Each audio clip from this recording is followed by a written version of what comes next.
Bonjour, ici LT Survival. Aujourd'hui, on revient à une vieille série que j'ai commencé il y a déjà un an probablement et peut-être plus. La série des vidéos, des capsules historiques, des couteaux historiques.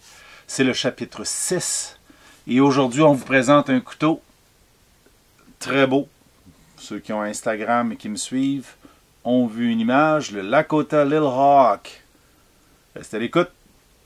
On revient après ceci.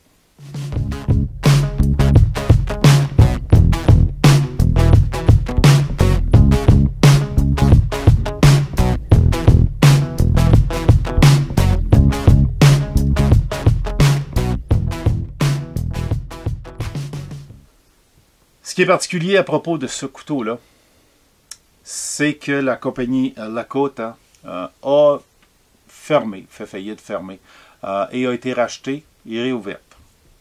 En 2009, sur les forums de couteaux, il y a une mention comme de quoi, quand on recherche ce couteau-là particulièrement, comme de quoi le catalogue est disponible en 2009.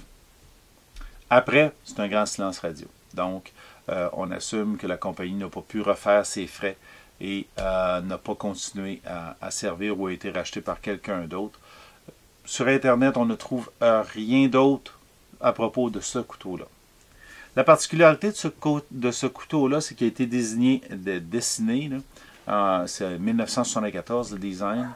Ça a été, c'est la compagnie appartenue à W. Hoffman et John Nelson Cooper. Le designer est un designer japonais qui est c'était quoi déjà son nom? S. Sakurai. OK? Et il est signé. Le Little Hawk est un couteau relativement pesant. On a un bolster en avant avec des inserts de micarta. Piné avec des pins en cuivre. Moi, tout ce que j'ai fait, c'est nettoyer le bout du cuivre un peu. Il y avait un léger vert de gris dessus. Je l'ai juste frotté légèrement avec un linge là, à lunettes.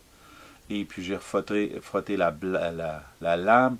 La lame est un high polish carbon steel. Donc un acier au carbone à haut polissage là, pour lui donner un effet miroir. En 1974, on avait droit à un nouvel, je ne sais pas si c'était le nouvel acier, mais c'était considéré comme un acier haut de gamme, le AUS8, AUS8, qui aujourd'hui pour nous autres est considéré comme un acier ordinaire, bon, mais pas si bon que ça, dépendant du trempage. Donc c'était la fine pointe de la technologie à ce moment-là.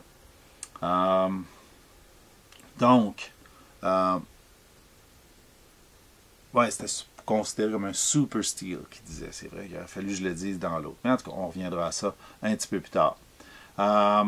Donc, dans ce chapitre-là, c'est ce qu'on va voir.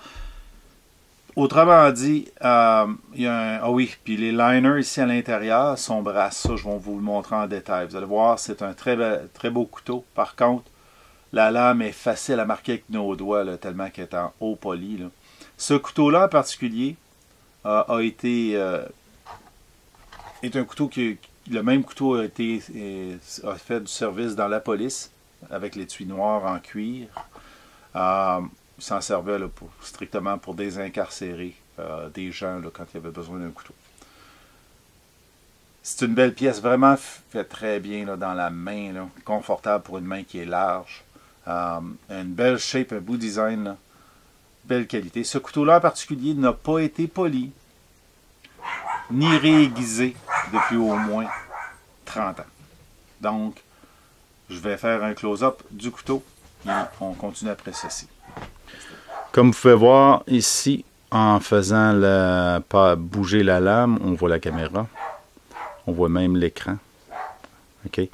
Et on voit que la lame est très haut polie. Là. Vraiment bien. Il y a un thumb ramp ici.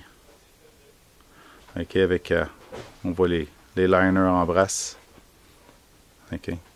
Les pins de brasse aussi pour les poignées de micarta. Les poignées de micarta est poli avec un bolster à l'avant. Et puis une courbe là, pour bien permettre de garder le couteau en main. Vraiment un beau couteau. Une belle lame. Belle pièce de collection. Couteau historique. On revient à la table et on fait la finale. Comme vous avez pu voir, c'est vraiment une belle construction de couteau, là. La lame à marque. Très rapidement, c'est un miroir. Donc, vous allez voir aussi, je me suis coupé en le fermant tout à l'heure. Donc, c'est un lockback. Vaut mieux tenir la lame pour le fermer, parce que si vous lui demandez de tomber, c'est sur votre doigt qu'elle va tomber, comme j'ai fait. Donc, une petite coupure encore. Mais c'est pas grave. C'est ce qui arrive quand on joue avec des couteaux qui sont excessivement tranchants. Un beau produit historique. Un beau couteau. Un que j'aimerais bien mettre dans ma collection, mais pas pour le moment. Peut-être un jour quand il ne se portera plus. Mais c'est vraiment une belle pièce là, de coutellerie. Là. Bien fait. Haut poli. Très bien poli. Là. Et très durable parce que 30 ans sans aiguisage puis il coupe de même. Ça, je la sens. Petite chose que j'ai oublié de vous montrer, je l'insère là, quelque part dans la vidéo.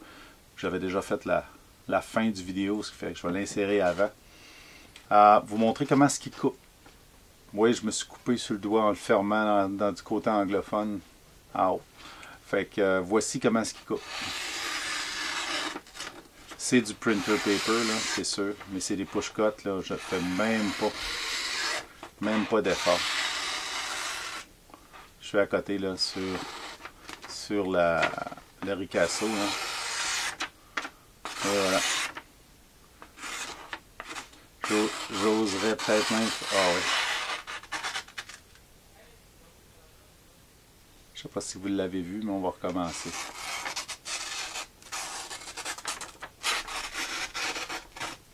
Ah, c'est coupant. Donc, voilà. On retourne au reste de vidéo. Donc, c'est le mérite du métier. Donc, voilà. Si vous avez aimé la vidéo, donnez le thumbs up. Essayez de ne pas vous couper. Partagez, souscrivez et abonnez-vous. Et puis, on va se revoir dans la prochaine vidéo.